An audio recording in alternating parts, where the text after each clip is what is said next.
जय हिंद बच्चों। पिछले पाठ में हमने पढ़ा था दो चरों के लिए रेखिक समीकरण। आइए आज हम शुरू करते हैं ज्योमेट्री यानी ज्यामिति। यूक्लिड एक महान गणितज्ञ हैं जिन्होंने ज्यामिति का अर्थ बताया। जियोमेट्री ग्रीक वर्ड है जिसमें जियो शब्द का अर्थ है यानी पृथ्वी है तथा मेट्री शब्द का अर्थ मेजरमेंट यानी मापन है। जियोमेट्री शब्द का अर्थ ज्यामिति यानी पृथ्वी का मापन है। बच्चों, यदि आप अपने चारों तरफ देखें तब आपको ज्ञात होगा कि आपके चारों तरफ बहुत सारे ज्यामिति के आकृतियां हैं, जैसे कि रेखा, त्रिभुज, वर्ग, आयत, वृत्त, घन, घनाभ आदि। आइए अब हम पढ़ते हैं यूक्लिडियन के अभिग्रहित। बच्चों, यूक्लिडियन ने अभिग्रहित भी दिए थे और अभिधारणा भी दिए थे। अभिग्रहित शब्द का अर्थ होता है ऐसे तथ्य जो पूरे गणित में सभी चीजों पर अप्लाई हों या उनके लिए सत्य हों। परंतु अभिधारणा का अर्थ होता है जो केवल ज्यामिति पर सत्य हों या वे कथन जो केवल ज्यामिति के लिए स्वीकार हों। यूक्लिडियन के अनुसार कुल 7 अभिग्रहित दिए गए हैं। 7 अभिग्रहित में प्रथम अभिग्रहित के अनुसार यदि किन्हीं दो वस्तुओं का मान किसी एक वस्तु के बराबर है तब वह दोनों वस्तुओं के मान भी समान होंगे।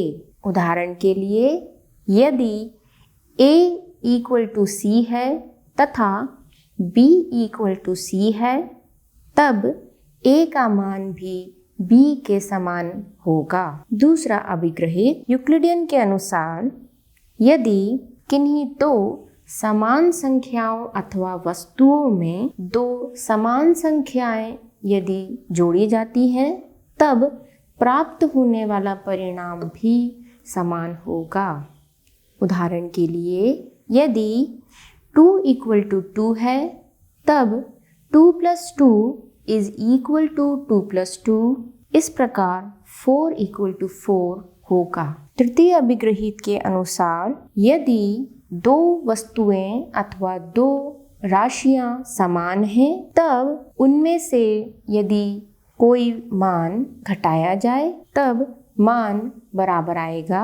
उदाहरण के लिए, यदि 5 = 5 है तब 5 - 2 = 5 - 2 और आने वाला परिणाम 3 = 3 होगा। चतुर्थ अभिग्रहित यूक्लिडियन के अनुसार यदि कोई एक वस्तु किसी दूसरी वस्तु पर पूर्ण रूप से संपाती हो तब वह दोनों वस्तुओं का मान समान होता है। जैसे कि यदि A एक वर्ग है तथा B एक दूसरा वर्ग है और यदि A और B को संपाती किया जाए, अगर वह संपाती पूर्ण रूप से होते हैं तब A = B होगा।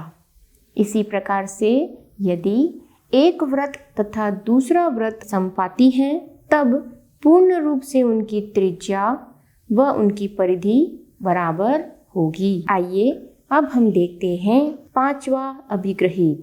यदि किसी वस्तु को हम लेते हैं और अगर हम उस वस्तु के भाग करते हैं तब उन भागों का मान उस पूर्ण से सदैव कम होता है। यदि दो वस्तु तथा दो राशि बराबर हैं तब उनका 2 से गुणा करने पर जो मान प्राप्त होगा वह भी समान होगा। 7वें अभिग्रहित के अनुसार यदि कोई दो वस्तुएं अगर समान हैं तब उन दो वस्तुओं का आधा करने पर वह प्राप्त होने वाले भाग अथवा वस्तुएं भी समान होंगी। आइए अब हम देखते हैं यूक्लिडियन के अभिधारणाएं। कुल 5 अभिधारणाएं यूक्लिडियन द्वारा दी गई हैं। प्रथम अभिधारणा के अनुसार यदि एक सीधी रेखा किन्हीं दो बिंदुओं के द्वारा ही खींची जा सकती है। आइए अब हम द्वितीय अभिधारणा के अनुसार शांत रेखा दोनों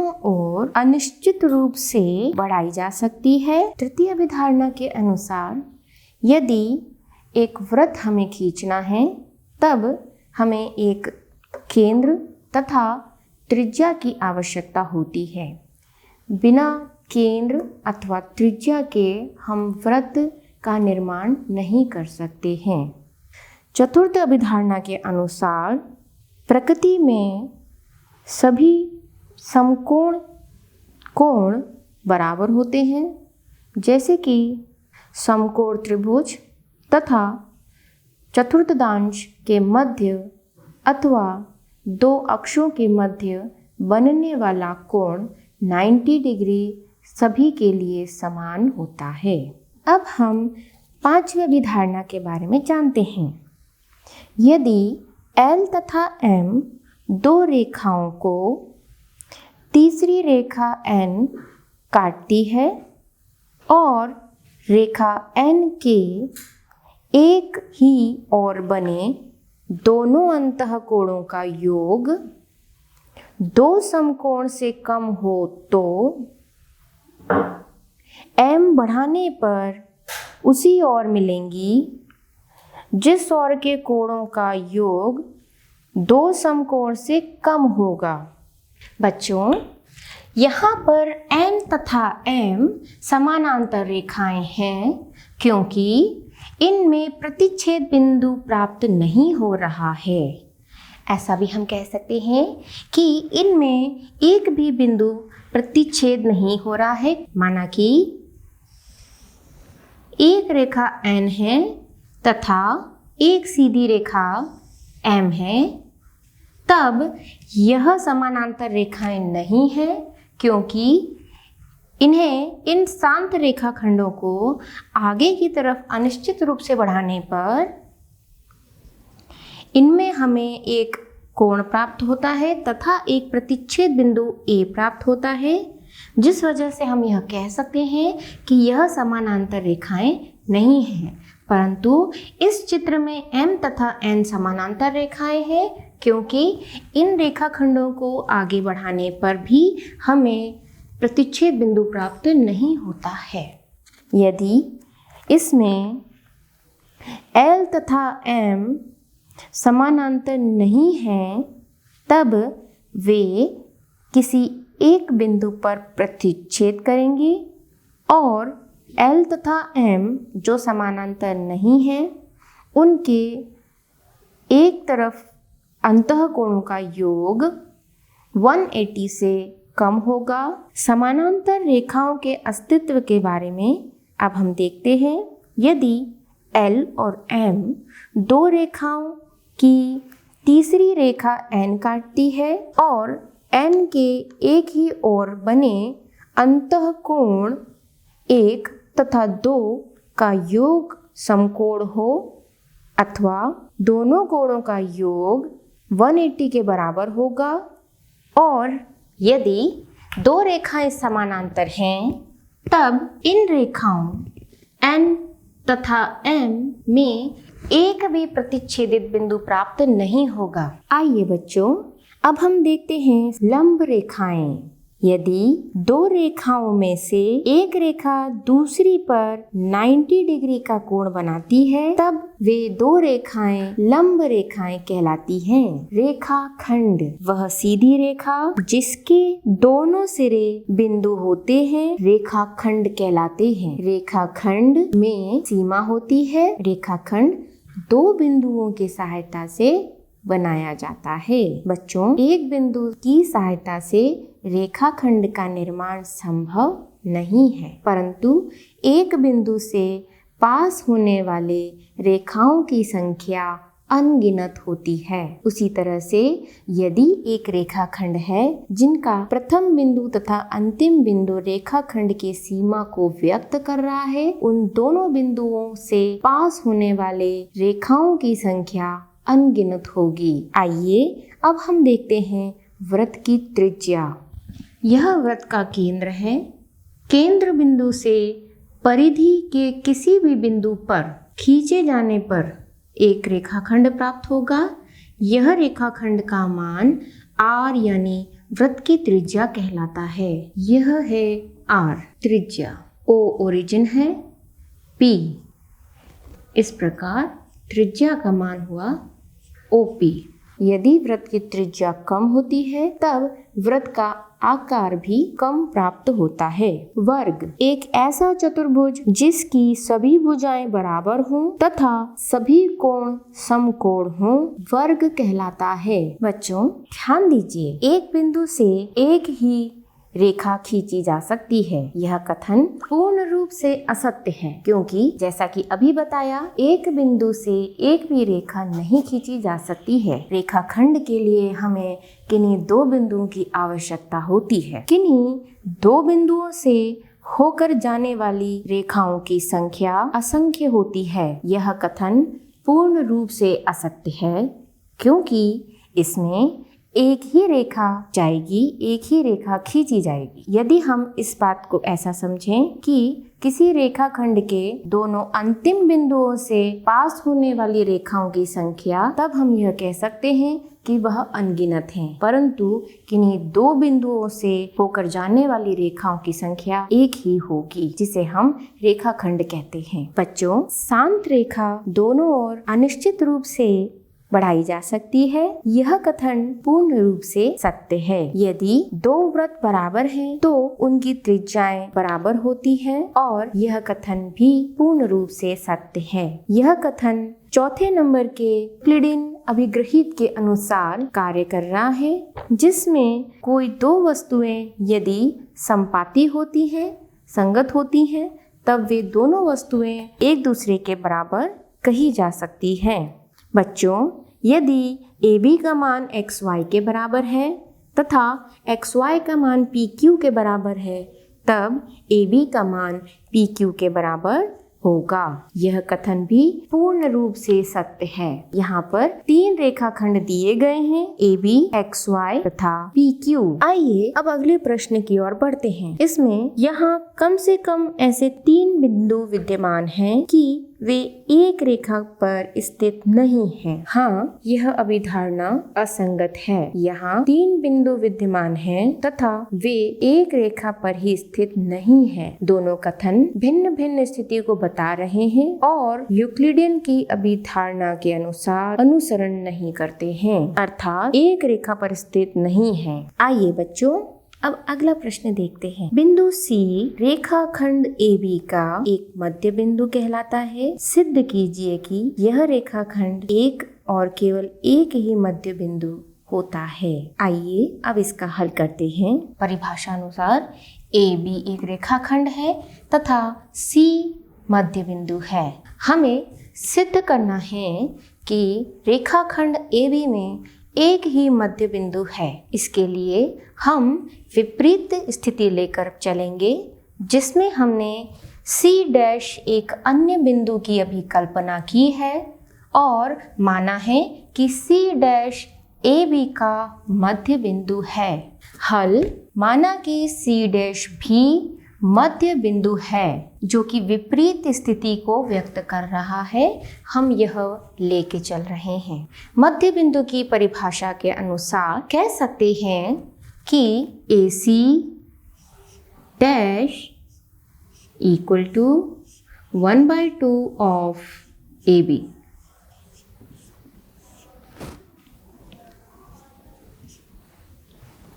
प्रथम समीकरण, यदि C डैश मध्य बिंदु है तो यह कथन सत्य होगा। यदि C मध्य बिंदु है जो कि दिया गया है, तब C मध्य बिंदु है। यदि C मध्य बिंदु है, तब परिभाषा अनुसार AC का मान हाफ ऑफ AB होगा। इसे द्वितीय समीकरण लीजिए।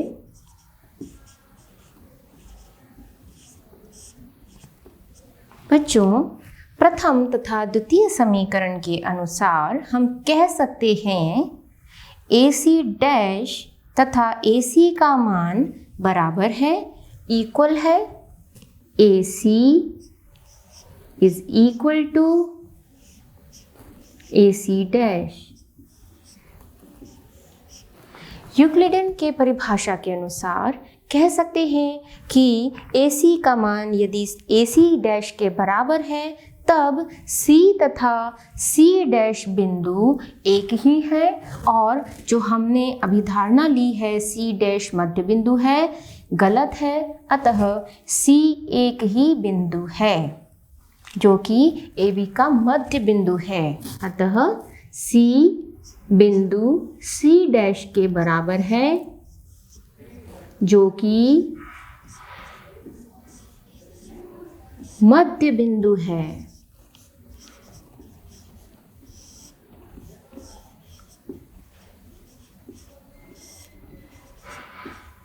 आइए बच्चों, अगला प्रश्न देखते हैं, जिसमें हमें एक रेखाखंड AD दिया है जिसके मध्य B तथा C बिंदु हैं, और हमें यह सत्य करना है कि AB बराबर CD है, जिसमें दिया गया है कि AC का मान BD के बराबर है। हमें AD एक रेखाखंड दिया गया है तथा उसके मध्य B व C बिंदु इस प्रकार दिए गए हैं कि AC का मान BD के बराबर है।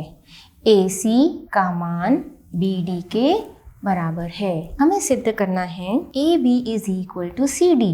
बच्चों, चित्र के अनुसार हम कह सकते हैं कि AC equal to AB plus BC। प्रथम समीकरण दे दीजिए इसे। पुनः BD का मान देखिए, BD equal to BC plus CD। बच्चों, AC का मान AB प्लस BC तथा BD का मान BC प्लस CD। इसे द्वितीय समीकरण दे दीजिए। प्रथम व द्वितीय समीकरण का उपयोग करेंगे। AC और BD का मान दिया हुआ है कि यह बराबर रेखाखंड है, इक्वल है। अतः प्रथम तथा द्वितीय समीकरण को इक्वल करने पर प्रथम तथा द्वितीय समीकरण को बराबर करने पर बच्चों, यह दिया गया है कि AC का मान BD रेखाखंड के बराबर है। तब हम प्रथम तथा द्वितीय समीकरण को बराबर करेंगे। AB plus BC is equal to BC plus CD। बच्चों, BC रेखाखंड यहाँ पर कॉमन है, अतः यह कैंसिल हो जाएगा। यदि आप BC को यहाँ लेके आते हैं तब हमें मिलेगा AB plus BC minus BC equal to CD। BC cancel हो जाएगा और हमें प्राप्त होगा AB इक्वल टू CD। इस प्रकार यह सिद्ध होता है कि AB रेखाखंड CD रेखाखंड के बराबर है। आइए बच्चों, अगला प्रश्न देखते हैं, जिसमें यूक्लिडियन की अभिग्रहितों को सूची में दिया हुआ है। अभिग्रहित 5 एक सर्वव्यापी सत्य क्यों माना जाता है, हमें बताना है। बच्चों, क्योंकि पूर्ण का कोई भी भाग क्यों न हो, वह अस्तित्व में पूर्ण से ही आया होता है। अतः इसका प्रमाण के अनुसार हम यह कह सकते हैं कि पूर्ण अपने भाग से सदैव बड़ा होता है। यह हम ऐसा भी कह सकते हैं कि भाग का मान सदैव पूर्ण के मान से कम होता है, और यह सिद्ध करने के लिए हमें किसी प्रमाण की आवश्यकता नहीं है। बच्चों, आइए अब हम अगला प्रश्न देखते हैं, जिसमें हमें दिया गया है AC equal to BC। AB एक रेखाखंड है जिसमें AC का मान BC के बराबर दिया गया है। सिद्ध करना है AC इक्वल टू 1/2 AB। आइए अब हम हल करते हैं। इसमें चित्र के अनुसार कह सकते हैं AB equal to AC plus CB। प्रथम समीकरण AC का मान BC के बराबर दिया हुआ है, अतः AC प्लस CB तथा BC का मान समान है। इस प्रकार BC के स्थान पर AC रख सकते हैं। इसे दे दीजिए द्वितीय समीकरण। द्वितीय समीकरण का मान प्रथम समीकरण में रखने पर AC plus AC twice of AC होगा। AB equal to AC plus BC की जगह रखेंगे AC, हमें प्राप्त होगा ट्वाइस ऑफ AC। इस प्रकार 1/2 AB AC के बराबर प्राप्त होता है, अतः सिद्ध होता है।